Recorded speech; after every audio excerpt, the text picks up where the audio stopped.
బనన్నా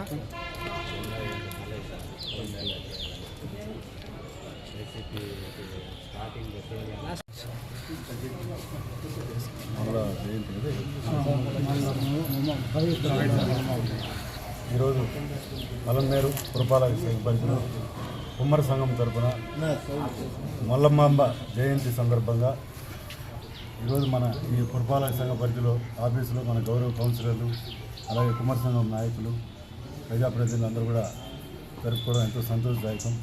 ఎందుకంటే ఆమె 1444లో పుట్టి 1530లో చనిపోయింది.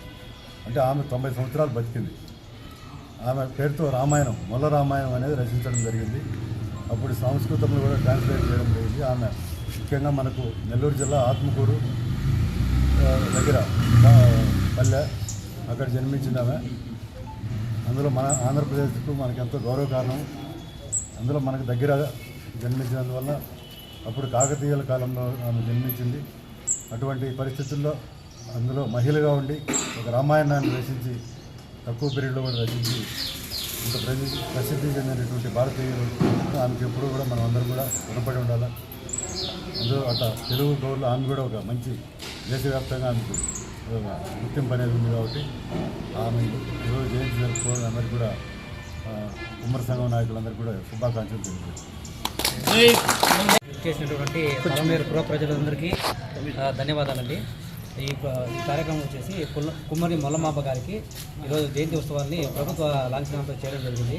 దానికి మన కమిషనర్ గారు ఎంతో సహకరించారు, వారికి ప్రత్యేక ధన్యవాదాలు.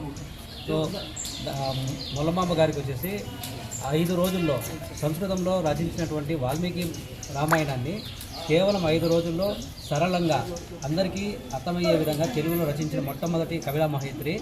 ఆమెకు కొన్ని వందల సంవత్సరాలుగా స్థానమానం దక్కలేదు. ఈ 20 సంవత్సరాల్లో ప్రభుత్వం ఆమెను గుర్తించి ఆమె చేసిన సేవకులను ఆమె పేరున ఈ జయంతి రోజు జరుపుకోవడం చాలా ఆనందం. దీనికి మా కుమ్మర సభ్యులందరి తరఫున, మా సంఘాలన్నింటి తరఫున ప్రభుత్వానికి మేము ధన్యవాదాలు తెలుపుకుంటున్నాం. థ్యాంక్స్. జై కుమ్మరి, జై శైలవాహన, జై ప్రజాపతి, జై శైలవాహన.